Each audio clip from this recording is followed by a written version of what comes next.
Guardia Cero, temporada 1, episodio 11. El paciente está hipotenso. Antes del bolo, dibuja el mapa. La presión marca 82/48. Es una mujer de 58 años. Volvió del quirófano esa mañana, después de una cirugía de cadera. Hace pocos minutos comenzó con disnea, dolor torácico y una inquietud que no sabe explicar. La frecuencia cardíaca es de 126 por minuto. La saturación es de 88%. La piel está fría. Las venas del cuello parecen llenas. Los pulmones, sorprendentemente, no tienen crepitantes. Alguien mira el tensiómetro y propone la solución más familiar de la guardia. Pásele 1 litro. La frase aparece rápido porque el número es bajo y la bolsa de solución está cerca. Pero la presión no te ha dicho por qué cayó. La taquicardia no te ha dicho si el corazón es culpable o si está intentando compensar. La hipoxemia no te ha dicho si el problema está dentro del alvéolo o dentro de la circulación pulmonar. La ecografía muestra un ventrículo derecho muy dilatado y un ventrículo izquierdo pequeño, comprimido, que recibe poco volumen. La causa probable es una embolia pulmonar de alto riesgo con shock obstructivo. El problema no es simplemente que falte líquido dentro del cuerpo. El problema es que la sangre no consigue atravesar la circulación pulmonar y llegar al lado izquierdo. Administrar volumen sin límite no desobstruye una arteria pulmonar. Puede distender todavía más el ventrículo derecho, empeorar el tabique interventricular y reducir aún más el llenado del ventrículo izquierdo. El tensiómetro mostró una coordenada. Tú necesitas el mapa completo. Esta escena resume uno de los reflejos más peligrosos de la primera guardia. Tratar la presión antes de entender la perfusión. Pensar que hipotensión y shock son sinónimos. Y utilizar el bolo de cristaloide como si fuera una pregunta diagnóstica de opción múltiple, cuya respuesta correcta siempre fuera la misma. No lo es. La presión arterial importa muchísimo. Pero es una variable dentro de un sistema, no el sistema completo. Hoy aprenderemos a leerla sin arrodillarnos frente al número. Bienvenido a Guardia Cero, medicina clínica antes de que te toque decidir. Con el doctor Juan Miguel Lezana. Episodio 11 de la primera temporada. Cuando la medicina se vuelve clínica. Hoy, el paciente está hipotenso. Antes del bolo, dibuja el mapa. Al terminar este episodio podrás hacer 4 cosas. Confirmar si una presión baja es real. Distinguir hipotensión de hipoperfusión y de shock. Reconocer el perfil hemodinámico más probable sin convertir cada signo en un dogma. Y elegir una intervención inicial con un objetivo claro, seguida de una reevaluación real. Para ordenar el razonamiento, usaremos una mnemotecnia breve. Mapa. En este episodio, mapa no significa monitorización ambulatoria de la presión arterial. Este es un mapa para la guardia. Escúchalo primero, letra por letra. La primera letra es la letra M. M de mide. Mide de nuevo y mide bien. La segunda letra es la letra A. A de analiza. Analiza si existe hipoperfusión. La tercera letra es la letra P. P de perfía. Perfila el mecanismo. Y la cuarta y última letra vuelve a ser la letra A. Esta segunda, A, significa actúa. Actúa con intención y reevalúa. M, A, P, A. Mapa. No es un protocolo que sustituya el juicio. Es una secuencia para no perderlo cuando el monitor comienza a alarmar. Empecemos. Antes de recorrer las letras, necesitamos separar 3 conceptos. Presión arterial. Perfusión. Y shock.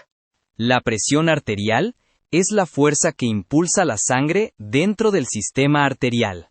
De una manera simplificada, depende del gasto cardíaco y de la resistencia vascular sistémica. El gasto cardíaco depende de cuánto volumen expulsa el corazón en cada latido y de cuántas veces late por minuto. La resistencia vascular depende, entre otras cosas, del tono de las arteriolas. Por eso, la misma presión baja puede aparecer cuando falta volumen, cuando el corazón falla, cuando existe una obstrucción al flujo o cuando los vasos pierden tono. La cifra se parece. La fisiología, no. La perfusión describe si los órganos reciben un flujo sanguíneo suficiente para sostener su metabolismo.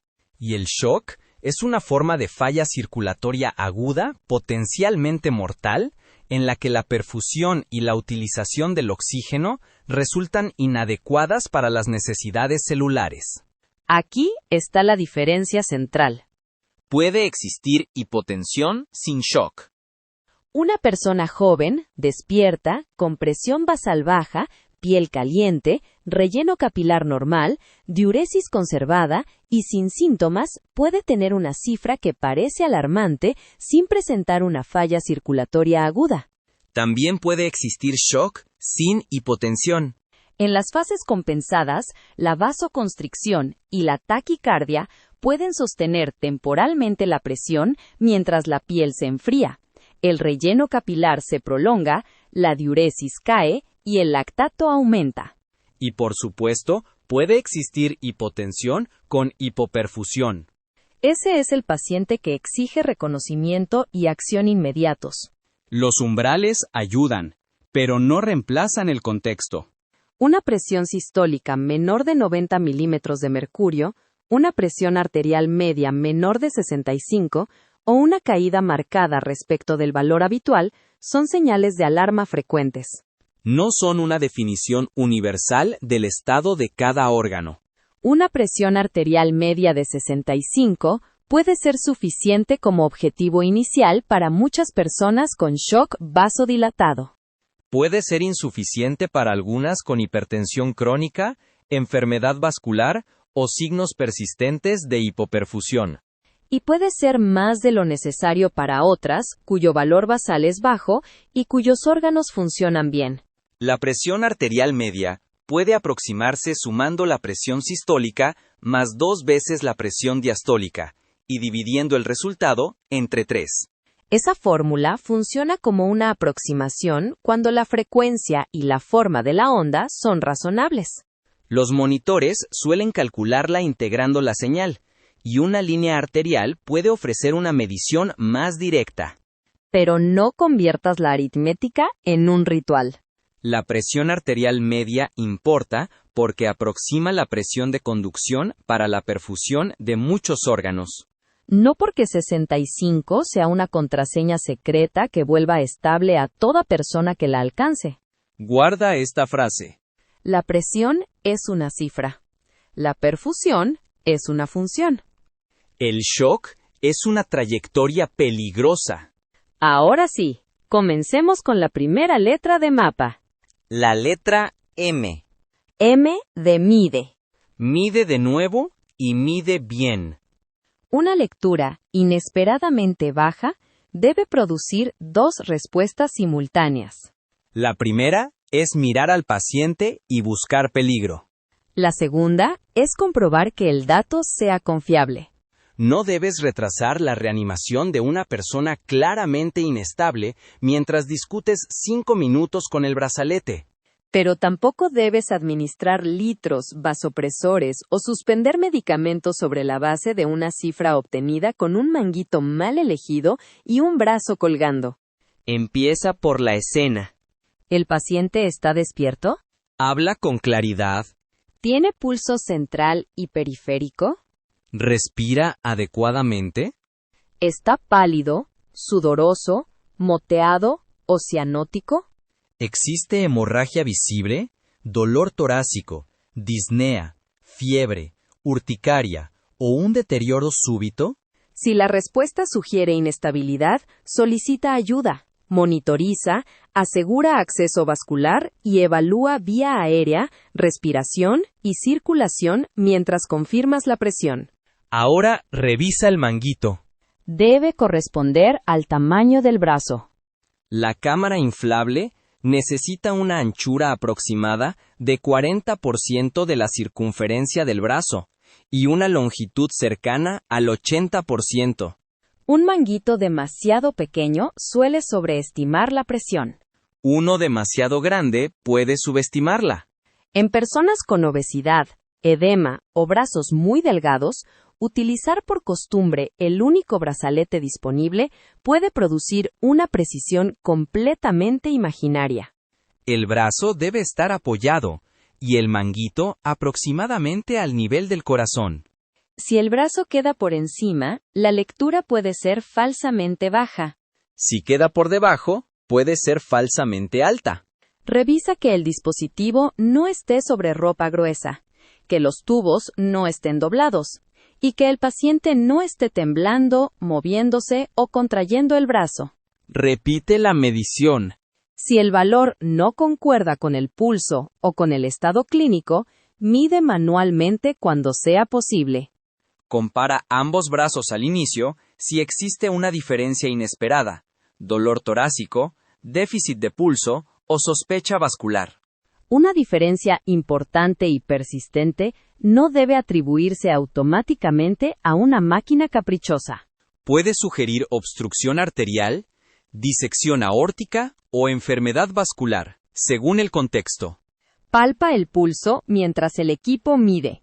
En arritmias como fibrilación auricular, cada latido puede generar un volumen sistólico distinto. Los monitores oscilométricos pueden variar y conviene obtener varias lecturas, integrarlas con el pulso y utilizar un método alternativo si la decisión es crítica. En shock profundo, la vasoconstricción y el flujo pulsátil muy bajo también reducen la confiabilidad de la medición no invasiva. Pregunta por el valor habitual. Una presión de 90/60 significa algo diferente en una persona que siempre vive alrededor de ese valor que en otra cuya presión habitual es de 180/100. Pregunta por medicamentos recientes. Antihipertensivos, diuréticos, vasodilatadores, opioides, sedantes y fármacos anestésicos pueden contribuir. Pregunta por la posición y por los síntomas. Una caída al ponerse de pie puede orientar hacia depresión de volumen, disautonomía o efecto farmacológico. Pero un paciente inestable no necesita una prueba ortostática heroica. Necesita que dejes de convertirlo en un péndulo. Observa la tendencia. Una presión aislada es una fotografía. La secuencia de las últimas horas es una película.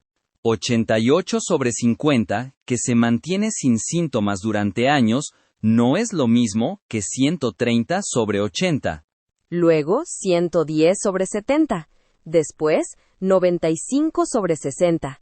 Y finalmente 88/50 en 40 minutos. La segunda trayectoria está hablando incluso antes de cruzar un umbral. Cuando el shock persiste, el paciente no responde a la intervención inicial o necesita vasopresores, la monitorización arterial invasiva permite seguir la presión latido a latido y obtener muestras. Pero una línea arterial también puede mentir si está mal nivelada, mal calibrada o amortiguada. El transductor debe nivelarse cerca del eje flebostático, aproximadamente a la altura de la aurícula derecha, y ponerse a cero respecto de la presión atmosférica. La forma de la onda debe ser coherente. Una línea sobreamortiguada puede subestimar la sistólica y elevar la diastólica. Una línea subamortiguada puede exagerar la sistólica. La presión arterial media suele ser menos sensible a estas distorsiones, pero tampoco merece fe ciega. No retrases el tratamiento urgente esperando una línea.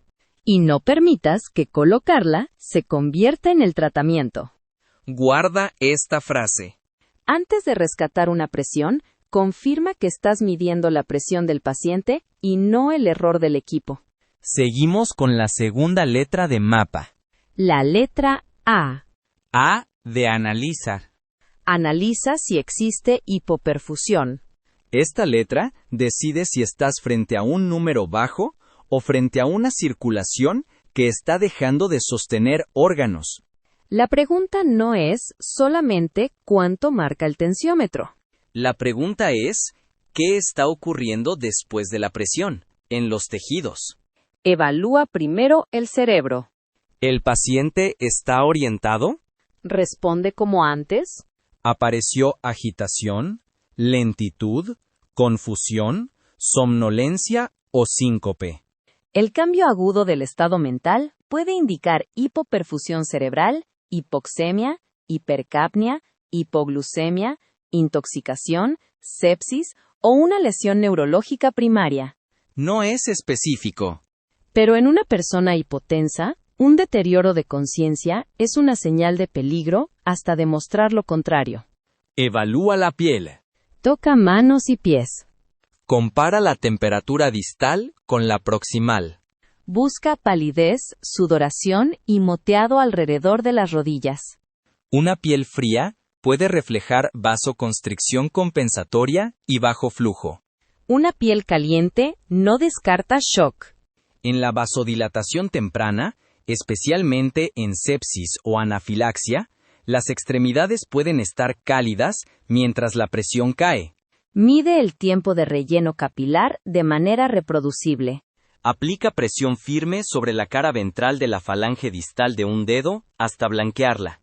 Mantén la presión aproximadamente 10 segundos. Libera y mide cuánto tarda en regresar el color. Un tiempo mayor de 3 segundos suele considerarse anormal en adultos dentro de los protocolos contemporáneos de shock. Pero interpreta las limitaciones. La temperatura ambiental, la hipotermia, la enfermedad vascular periférica, el fenómeno de Raynaud, la pigmentación cutánea, la iluminación y la técnica pueden modificar la lectura. En piel muy pigmentada, la evaluación del cambio de color puede ser más difícil. Puedes complementar con temperatura, moteado, pulsos y otros territorios, sin convertir una limitación técnica en la excusa para no examinar. El relleno capilar no es un juguete antiguo derrotado por el lactato. Es una señal inmediata, repetible y gratuita que debe integrarse con el resto. Las guías europeas de 2025 recomiendan valorar de manera seriada la perfusión cutánea, especialmente mediante el relleno capilar, complementado por temperatura y moteado. Y el ensayo Andrómeda Shock 2, publicado también en 2025, llevó esta idea más lejos.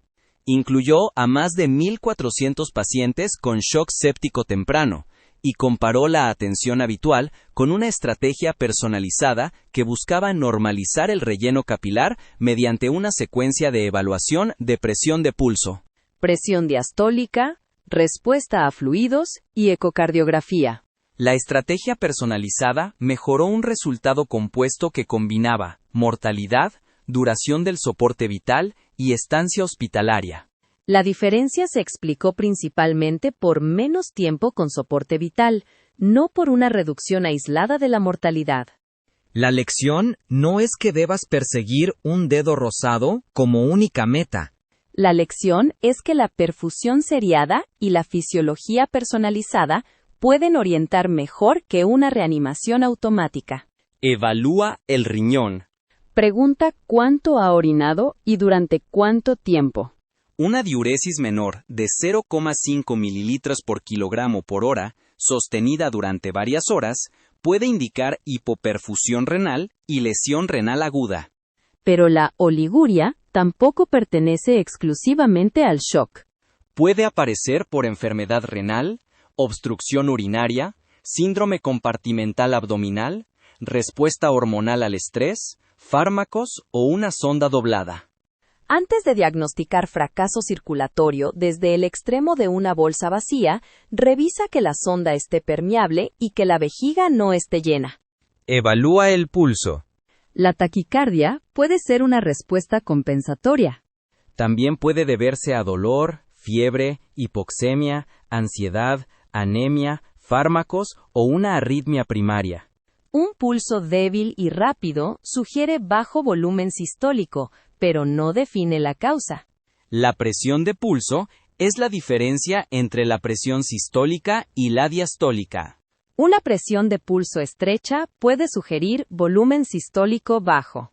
Una presión de pulso amplia, acompañada de diastólica muy baja, puede sugerir pérdida de tono vascular. Son pistas, no diagnósticos. El índice de shock divide la frecuencia cardíaca entre la presión sistólica. Un valor cercano o superior a 0,9 puede resultar preocupante en muchos adultos, especialmente si está aumentando. Pero pierde confiabilidad con beta bloqueadores, marcapasos, embarazo, edad avanzada y múltiples condiciones. Utilízalo como alarma de contexto, no como una sentencia matemática. Evalúa el lactato.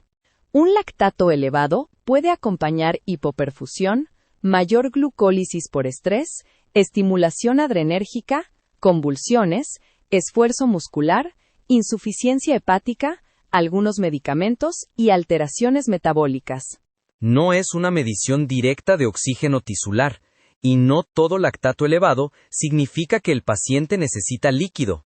Tampoco un lactato normal excluye shock temprano o localizado. Importa la magnitud, la causa probable y la tendencia. Si el lactato desciende mientras mejoran conciencia, relleno capilar, diuresis y hemodinámica, la trayectoria es favorable.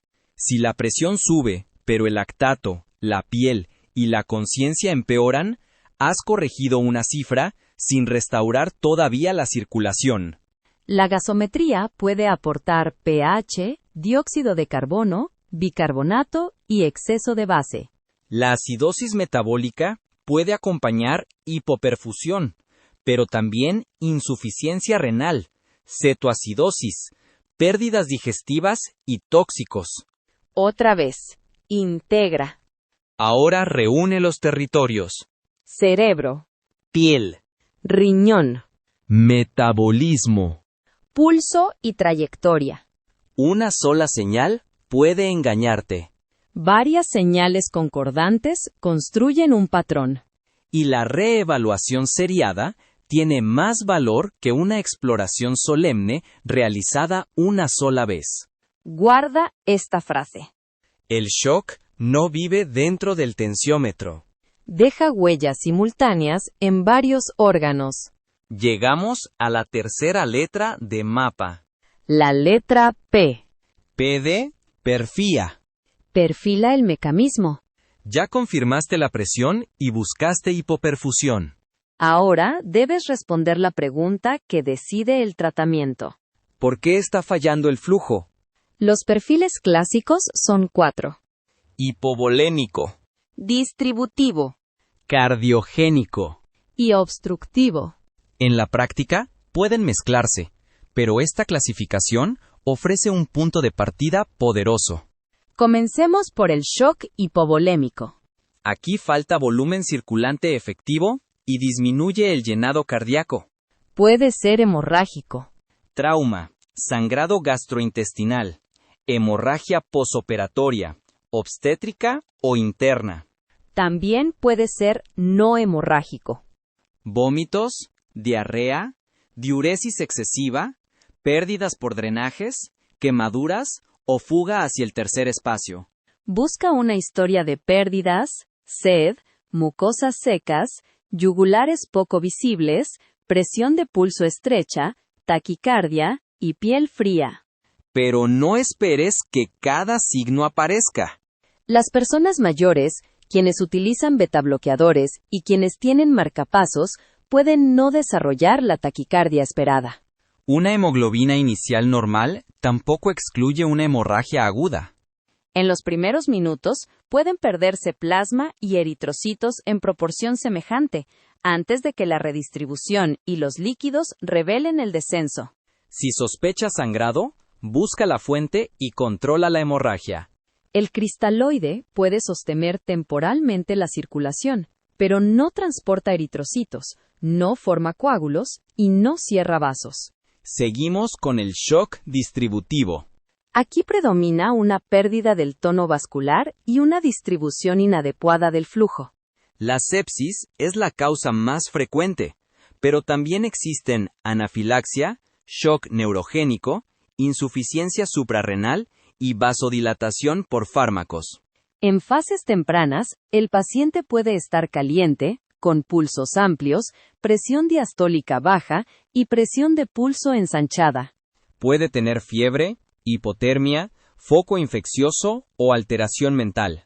En la anafilaxia, busca urticaria, edema, broncoespasmo, síntomas gastrointestinales y exposición reciente, aunque la piel puede no mostrar lesiones en todos los casos. En shock neurogénico puede existir hipotensión con bradicardia relativa tras lesión medular, en vez de la taquicardia compensatoria habitual. En una crisis suprarrenal, piensa en debilidad, vómitos, dolor abdominal, hiponatremia, hiperpotasemia, hipoglucemia y uso o suspensión reciente de corticoides, según el contexto. Seguimos con el shock cardiogénico. Aquí la bomba no consigue generar un flujo adecuado. Puede deberse a infarto agudo de miocardio, miocarditis, insuficiencia cardíaca avanzada, arritmias, complicaciones mecánicas o enfermedad valvular grave. Busca dolor torácico, disnea, crepitantes, ingurgitación yugular, edema, piel fría, alteración del pulso y signos de isquemia. Pero cuidado. Un infarto de ventrículo derecho puede producir hipotensión, yugulares llenas y pulmones limpios. Una persona con cardiogénico temprano puede no tener edema evidente. Y una radiografía sin congestión no concede inmunidad contra la falla de bomba.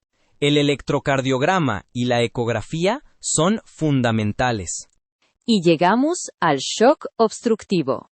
Aquí el corazón puede contraerse, pero una barrera mecánica impide el llenado o la eyección adecuados. Las tres causas que debes reconocer con rapidez son embolia pulmonar de alto riesgo, taponamiento cardíaco y neumotórax a tensión. En embolia pulmonar puede haber disnea súbita, dolor pleurítico, síncope, hipoxemia, taquicardia, factores de riesgo trombótico y signos de sobrecarga derecha. En taponamiento puede aparecer hipotensión, yugulares ingurgitadas, taquicardia, pulsos débiles y derrame pericárdico. Los ruidos cardíacos apagados y el pulso paradójico pueden ayudar, pero no esperes la tríada perfecta. En neumotórax a tensión, busca deterioro súbito, asimetría ventilatoria, ausencia de entrada de aire, hipoxemia, hipotensión y aumento de presión intratorácica. En una persona inestable con alta sospecha, la descompresión no debe esperar a que una tomografía certifique la tragedia con excelente resolución. Ahora, combina historia y examen. ¿El deterioro fue súbito o progresivo? Hay pérdidas, fiebre, dolor torácico, disnea, trauma, cirugía, inmovilidad, alergeno o medicamentos nuevos. ¿Las yugulares están colapsadas o llenas? Los pulmones tienen crepitantes, sibilancias o ausencia unilateral de ventilación. ¿La piel está fría o caliente? ¿La presión diastólica está especialmente baja? ¿La presión de pulso es estrecha o amplia? Ninguna respuesta aislada define el perfil. Juntas construyen una hipótesis. La ecografía a pie de cama es la herramienta de imagen de primera línea para perfilar el shock según las guías europeas actuales. Permite mirar la función del ventrículo izquierdo, el tamaño y desempeño del ventrículo derecho, el pericardio, los pulmones y, con entrenamiento, estimar el flujo mediante el volumen sistólico. Pero la ecografía no sustituye la clínica y tampoco convierte una imagen ambigua en certeza. Una vena cava inferior pequeña no significa automáticamente que el paciente necesite líquido. Su tamaño y variación dependen de respiración espontánea, ventilación mecánica, presión intraabdominal, función del ventrículo derecho y esfuerzo inspiratorio. Una vena cava colapsable puede aparecer por grandes inspiraciones. Una vena cava dilatada puede reflejar presión intratorácica elevada o falla derecha, no exceso de volumen intravascular total. Utiliza la vena cava como una pieza del rompecabezas, no como el botón verde de una bomba de infusión. Y recuerda que el shock mixto es frecuente. Una persona con sepsis puede desarrollar depresión miocárdica. Una persona con infarto puede recibir sedantes, presión positiva y vasodilatadores que agraven la hipotensión. Una hemorragia puede coexistir con trauma torácico obstructivo. Una embolia pulmonar puede producir falla derecha y vasodilatación secundaria al deterioro. Si el paciente no responde como esperabas, no concluyas de inmediato que necesita más de lo mismo. Revisa el perfil. Guarda esta frase. La hipotensión te dice que el sistema perdió presión. El perfil te dice qué parte del sistema está fallando. Hagamos un repaso de las primeras 3 letras antes de seguir. La letra M. M de mide. Mide de nuevo y mide bien. Confirma técnica, manguito, posición, método, valor basal y tendencia. La letra A. A de analiza. Analiza si existe hipoperfusión. Cerebro, piel, riñón, lactato, pulso y trayectoria. La letra P. P de perfía. Perfila el mecanismo. Hipovolémico, distributivo, cardiogénico, obstructivo o mixto. Queda una letra. La segunda letra, A. La A de actúa. Llegamos a la cuarta y última letra de mapa. Vuelve a ser la letra A. Esta segunda A es la A de actúa. Actúa con intención y reevalúa. La palabra intención importa. Cada intervención hemodinámica debe responder 3 preguntas. ¿Qué mecanismo intento corregir? ¿Qué cambio espero observar? ¿Cuándo decidiré continuar, cambiar o detenerme? Si no puedes responderlas, probablemente no estás realizando una intervención. Estás administrando Costumbra por vía intravenosa. Empieza por lo inmediato. Solicita ayuda temprana si existen hipoperfusión, deterioro rápido o una causa que requiera procedimiento urgente. Evalúa vía aérea y respiración. Administra oxígeno cuando exista hipoxemia y proporciona soporte ventilatorio si el paciente no puede sostener el trabajo respiratorio. Monitoriza ritmo, frecuencia, presión y saturación. Obtén 1 o más accesos vasculares adecuados. Si el acceso periférico es imposible en una emergencia, considera acceso intraóseo según el escenario y el entrenamiento. Mide glucosa. Realiza un electrocardiograma. Solicita estudios dirigidos, hemograma, electrolitos, función renal y hepática, lactato, gasometría y pruebas de coagulación según el contexto. Si sospechas hemorragia, pide grupo sanguíneo y pruebas de compatibilidad. Si sospechas infección, obtén cultivos cuando corresponda, sin retrasar antibióticos en un paciente grave. Si sospechas embarazo, intoxicación, insuficiencia suprarrenal o una causa específica, añade los estudios pertinentes. Pero recuerda que los exámenes acompañan la reanimación. No la reemplazan. Ahora hablemos del líquido. Un bolo de fluidos puede aumentar el retorno venoso, el volumen sistólico y el gasto cardíaco cuando el corazón opera en una zona dependiente de precarga. La frase clave es cuando puede. No toda persona hipotensa aumentará su gasto con líquido. Y no toda persona capaz de aumentar el gasto necesita recibirlo. La respuesta a fluidos significa que el volumen sistólico o el gasto cardíaco aumentarán de manera relevante después de elevar la precarga. La necesidad de fluidos significa que ese aumento probablemente mejorará una perfusión inadecuada con un riesgo aceptable. Puede ser respondedor y no necesitar líquido si la perfusión ya es adecuada. También puede ser respondedor y no tolerarlo si existe edema pulmonar, falla derecha grave o riesgo de congestión. Guarda esta distinción. Responder no significa necesitar. Y necesitar no significa tolerar una cantidad ilimitada. Cuando el perfil sugiere déficit de volumen y no existen signos importantes de congestión, utiliza un desafío de fluidos con un objetivo. En muchos adultos puede administrarse un volumen pequeño, por ejemplo, entre 250 y 500 mililitros de cristaloide, durante un intervalo breve, ajustado al tamaño, la enfermedad y la gravedad. Antes y después, compara presión, frecuencia, relleno capilar, conciencia, diuresis, congestión y, cuando sea posible, volumen sistólico o gasto cardíaco. Si no mejora el flujo ni la perfusión, repetir la misma bolsa, porque todavía queda espacio en el soporte, no constituye una nueva estrategia. La elevación pasiva de las piernas ofrece una prueba reversible. Desde una posición semisentada, lleva el tronco a posición horizontal y eleva las piernas aproximadamente 45 grados.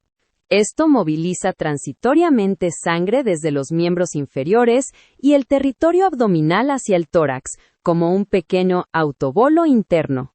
El efecto aparece y desaparece en pocos minutos.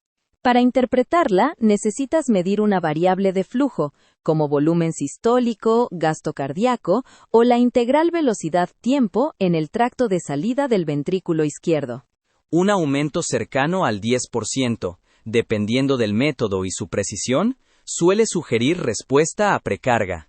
Mirar solamente la presión puede perder una respuesta real porque el gasto puede aumentar sin que la presión cambie mucho si el tono vascular es bajo. Y si el paciente se mueve, tose o desarrolla dolor durante la maniobra, la medición puede distorsionarse. Las variaciones de presión de pulso o de volumen sistólico durante ventilación mecánica también pueden predecir respuesta en condiciones específicas. Pero esas condiciones son exigentes: ventilación controlada, ritmo regular, volumen corriente suficiente y ausencia de varias interferencias. No apliques el umbral de una variable dinámica cuando el paciente respira espontáneamente, tiene fibrilación auricular y tose como si quisiera abandonar el estudio. En sepsis con hipoperfusión, la campaña Sobreviviendo a la sepsis sugiere administrar inicialmente 30 mililitros por kilogramo de cristaloide durante las primeras 3 horas. La recomendación es débil y se apoya en evidencia de baja calidad. No debe interpretarse como una orden para colgar todo el volumen sin mirar al paciente entre una bolsa y otra. La edad, la insuficiencia cardíaca, la enfermedad renal, la congestión, la respuesta y la causa deben nudificar la velocidad y la estrategia. Las recomendaciones actuales favorecen cristaloides balanceados frente a solución salina normal en muchos pacientes con sepsis. Y, después de la reanimación inicial, insisten en utilizar predictores dinámicos y administrar fluidos de manera dirigida. Los ensayos Classic y Clovers compararon estrategias más restrictivas con estrategias más liberales en shock séptico o hipotensión inducida por sepsis. Ninguno demostró una ventaja clara de mortalidad para uno de los extremos. La lectura útil no es que el volumen no importe. Es que una política uniforme de más o menos líquido no reemplaza la personalización. Ahora hablemos de vasopresores.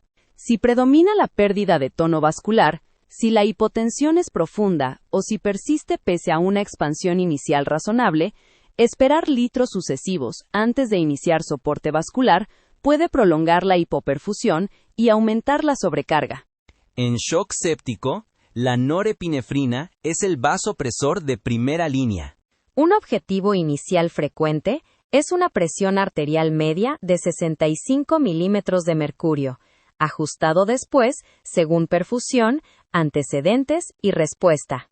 Cuando retrasar un acceso central sea peligroso, varias guías permiten iniciar norepinefrina de forma temporal por una vena periférica adecuada, preferentemente proximal, visible y vigilada, siguiendo el protocolo institucional. Eso no significa improvisar una infusión sin bomba, sin vigilancia o en una vena diminuta de la mano durante horas. Significa que el acceso central no debe convertirse en una ceremonia que retrase un vasopresor necesario. En anafilaxia, el fármaco inicial es epinefrina intramuscular. No confundas la estrategia del shock séptico con la del shock anafiláctico. En cardiogénico, el uso de vasopresores e inotrópicos depende de presión, gasto, congestión, isquemia y función ventricular. El tratamiento definitivo puede requerir reperfusión, corrección de una arritmia o reparación de una complicación mecánica. Y ahora, la causa. En hemorragia, controla el sangrado y utiliza hemoderivados según gravedad y protocolos. Los cristaloides pueden ser un puente corto, no el tratamiento definitivo. En sepsis, administra antimicrobianos apropiados y controla el foco. Un vasopresor no drena un absceso. En anafilaxia, administra epinefrina intramuscular. Retira el desencadenante cuando sea posible. Trata la vía aérea y añade fluidos y otras medidas según respuesta. En infarto con shock cardiogénico, activa la estrategia de reperfusión y soporte. En embolia pulmonar de alto riesgo, valora reperfusión urgente según contraindicaciones, recursos y protocolos. En taponamiento, la solución definitiva es aliviar la presión pericárdica. En neumotórax, atención, descomprime.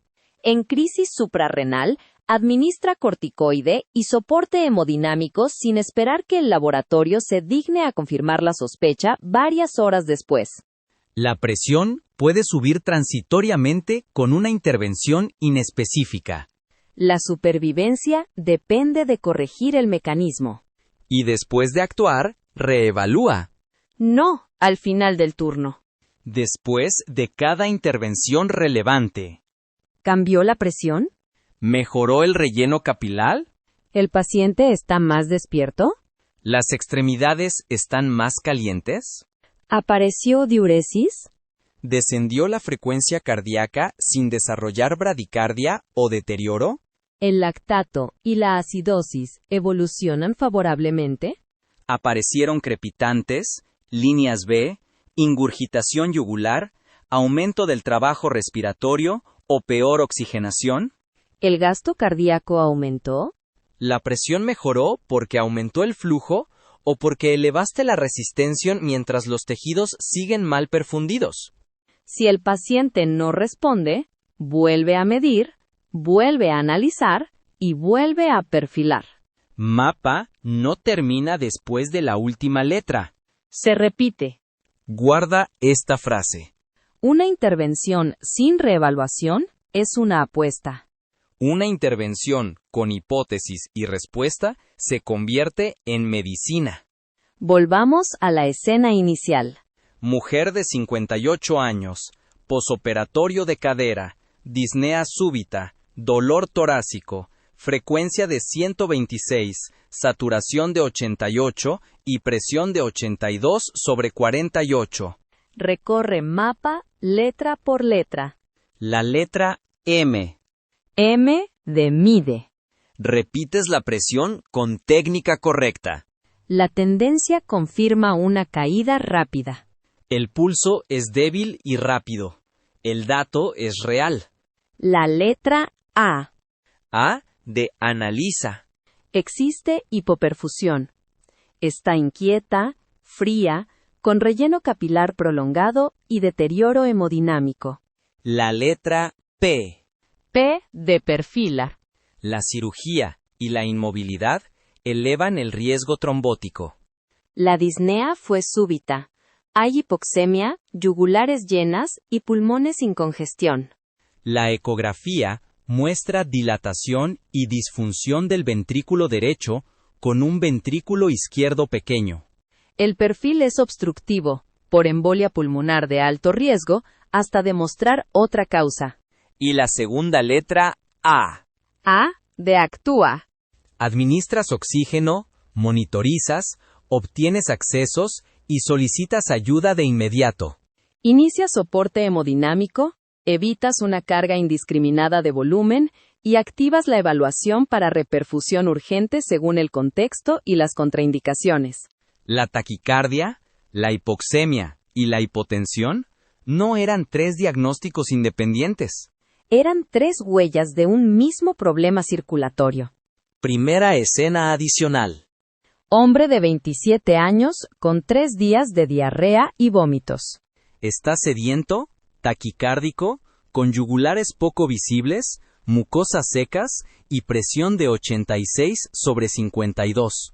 El relleno capilar está prolongado. La ecografía no muestra congestión y la elevación pasiva de las piernas aumenta claramente el volumen sistólico. Aquí el perfil es hipovolémico, no hemorrágico. Administras cristaloide balanceado en desafíos medidos. Corriges electrolitos y tratas la causa. Después de cada desafío, la frecuencia baja, el relleno capilar mejora y la presión se recupera sin signos pulmonares de sobrecarga. En este paciente, el líquido no fue un reflejo. Fue una terapia coherente con el mecanismo y la respuesta. Segunda escena adicional. Mujer de 74 años con neumonía, fiebre, confusión y presión de 84/40. La diastólica es muy baja. La piel está inicialmente caliente. El pulso es amplio. El lactato está elevado y el relleno capilar comienza a prolongarse. Recibe una expansión inicial prudente y reevaluada. La elevación pasiva de las piernas deja de aumentar el volumen sistólico, pero la presión continúa baja y la perfusión empeora. Seguir administrando bolsas no recuperará el tono vascular perdido. Inicias norepinefrina, administras antibióticos, buscas el foco y sigues perfusión y función cardíaca. El mecanismo predominante es distributivo, aunque la ecografía y la evolución deben vigilar una posible disfunción miocárdica asociada. Tercera escena adicional. Hombre de 69 años con dolor torácico, sudoración, crepitantes difusos y presión de 88/60. El electrocardiograma muestra un infarto con elevación del segmento ST. La ecografía revela disfunción grave del ventrículo izquierdo y el pulmón está congestionado. Un bolo grande puede empeorar el edema y la oxigenación. El perfil es cardiogénico. La prioridad es activar reperfusión, sostener presión y gasto de manera individualizada y tratar las complicaciones. Misma palabra. Hipotensión. 4 mecanismos. 4 estrategias distintas. El tensiómetro jamás iba a contártelo solo. 3 preguntas de Wardla. Primera pregunta. Alcanzar una presión arterial media de 65 ¿significa que el paciente ya está bien perfundido? No necesariamente. 65 es un objetivo inicial razonable para muchos pacientes con shock vasodilatado, no una garantía de perfusión.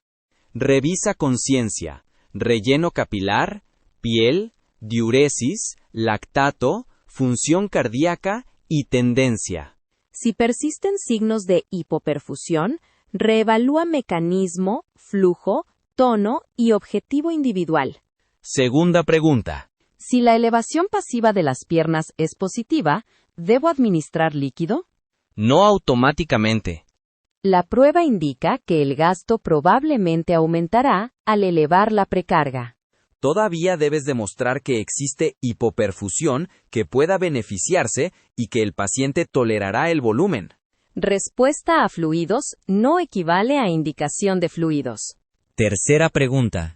¿Qué hago si no tengo ecografía, lactato o monitorización avanzada?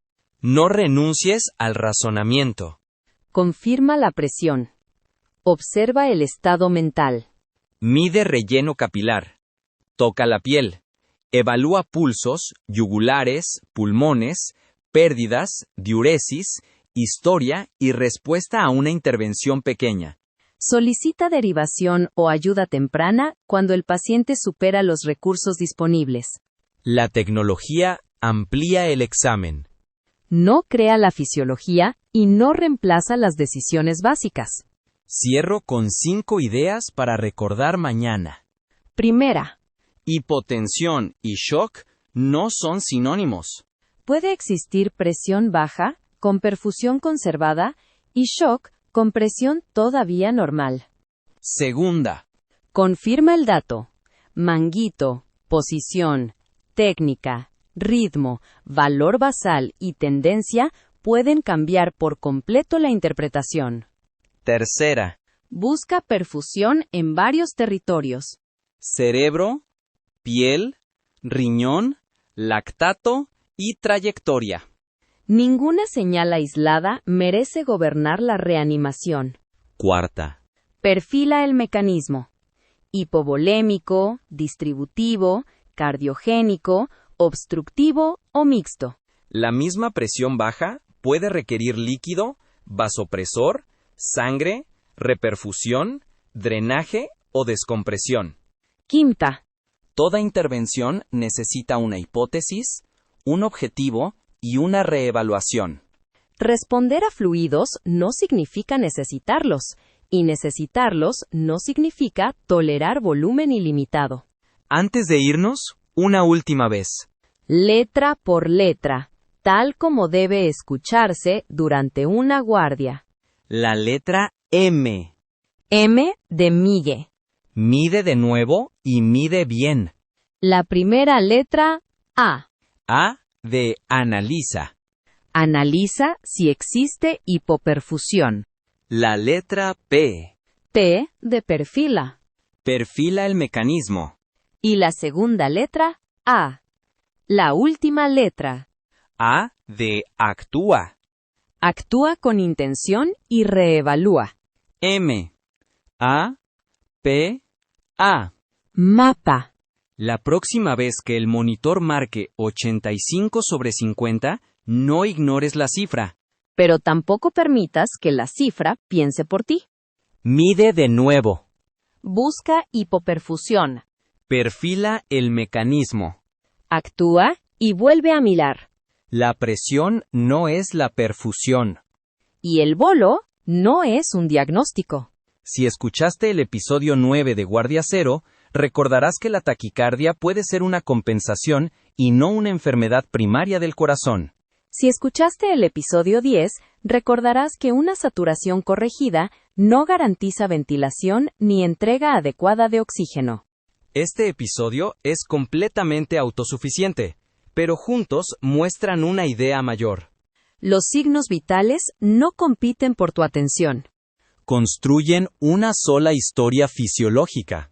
Y si deseas profundizar en la evaluación hemodinámica avanzada, puedes continuar en El cerebro del intensivista con los episodios dedicados a los 4 perfiles del shock a pie de cama y a la responsividad a fluidos.